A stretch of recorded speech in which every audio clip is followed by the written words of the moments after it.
एक छोटे से गांव में रामलाल नाम का किसान रहता था। मेहनती, ईमानदार, पर किस्मत ने उसका साथ कभी नहीं दिया। उसका पुराना हल टूट चुका था और बैल भी बूढ़े हो चुके थे। खेत सूखा पड़ा था, लेकिन रामलाल के चेहरे पर अब भी मुस्कान थी, क्योंकि उसकी बेटी सुषमा हमेशा उम्मीद देती थी। सुषमा गांव के स्कूल में पढ़ती थी, पर पढ़ाई के साथ साथ घर और खेत के काम में भी पिता का हाथ बटाती। जब वह अपने पिता को टूटे हल और पुराने बैलों के साथ संघर्ष करते देखती, तो उसके दिल में एक चुभन सी उठती।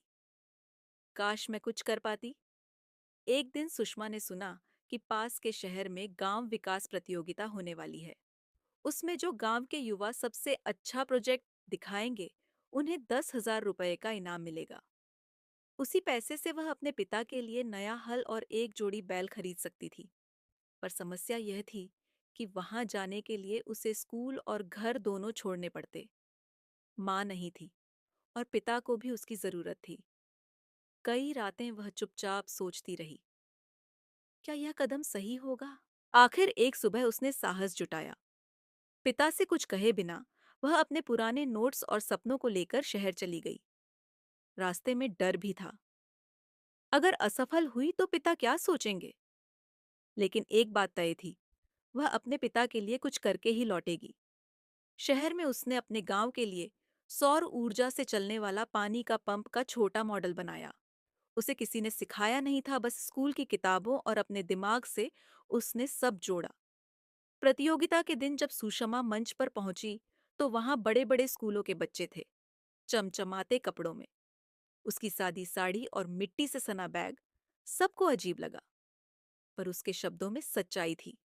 उसने कहा, मेरा गांव सूखा है।